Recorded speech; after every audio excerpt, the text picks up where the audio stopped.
ಎಲ್ರಿಗೂ ನಮಸ್ಕಾರ. Welcome back to my YouTube channel. ಯಾರೆಲ್ಲ ವಿಡಿಯೋ ನೋಡ್ತಿದ್ದೀರಾ like, share, comment and subscribe ಆಗಿ. ಹಾಗೆ ಪಕ್ಕದಲ್ಲಿ ಕಾಣ್ತಿರೋ ಬೆಲ್ ಐಕಾನ್ ಕ್ಲಿಕ್ ಮಾಡಿ.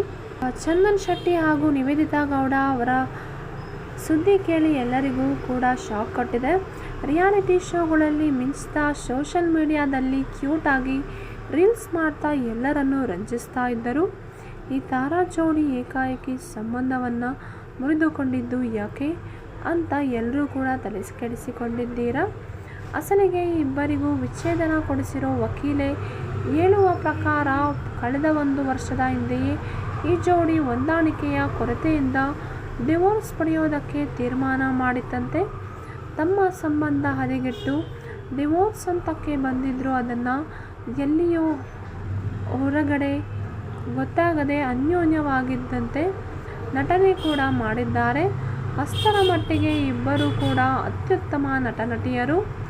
ಆದರೆ ಇವರು ಅದಷ್ಟೇ ನಟನೆ ಮಾಡ್ತಾ ಇದ್ರು. ತೀರಾ ಹತ್ತಿರದಿಂದ ಇವರನ್ನು ನೋಡ್ತಾ ಇದ್ದವರಿಗೆ ಏನು ನಡೀತಾ ಇದೆ ಅನ್ನೋ ಅಸಲಿಯತ್ತು ಕೂಡ ಗೊತ್ತಾಗಿದೆ. ಅದರಲ್ಲೂ ರಾಜಾ ರಾಣಿ ಅನ್ನೋ ರಿಯಾಲಿಟಿ ಶೋ ಕೂಡ ಮತ್ತೊಂದರ ನಿರ್ಮಾಪಕ ಕಮ್ ಜಡ್ಜ್ ಸೃಜನ್ ಲೋಕೇಶ್ ಹೆಸರು ಕೂಡ ಈ ವಿಚಾರದಲ್ಲಿ ಕೇಳಿ ಬರ್ತಿದೆ.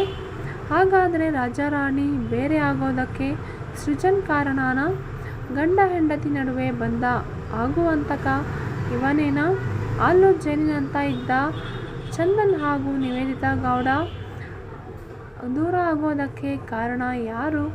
ಅಲ್ಲು ಜೈಲಿನಂತೆ ಇದ್ದ ಚಂದನ್ ನಿವಿ ದಾಂಪತ್ಯಕ್ಕೆ ಸೃಜನ್ ಲೋಕೇಶ್ ಹುಳಿ ಹಿಂಡಿದ್ರ?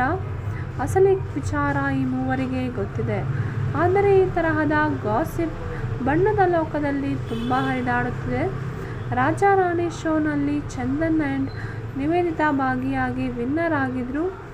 ಈ ಶೋ ನಂತರ ಚಂದನ್ ಅವರು ಸಿನಿಮಾ, ಸಂಗೀತ, ಮ್ಯೂಸಿಕ್ ಶೋಗಳು, ನಟನೆ ಅಂತ ಬ್ಯುಸಿಯಾಗಿದ್ದರು. ಆದರೆ ನಿವೇದಿತಾ ಗಿಚ್ಚಿ ಗಿಲಿ ಗಿಲಿ ಅನ್ನೋ ಶೋನಲ್ಲಿ ನಟಿಸೋದಕ್ಕೆ ಶುರು ಮಾಡಿದರು. ಅಲ್ಲಿಂದಲೇ ಎಲ್ಲವೂ ಹಳಿ ತಪ್ಪುವ ಸ್ಮಾಲ್ ಸ್ಕ್ರೀನ್ ಸೆಟ್ಗಳಲ್ಲಿ ಸುದ್ದಿಯಾಗಿತ್ತು. ನಿವೇದಿತಾ ಬರ್ತ್ಡೇಗೆ ಸೃಜನ್ ಲೋಕೇಶ್ ಅವರು ಭರ್ಜರಿಯೊಂದು ಗಿಫ್ಟೊಂದನ್ನು ಕೊಟ್ಟಿದ್ದರು.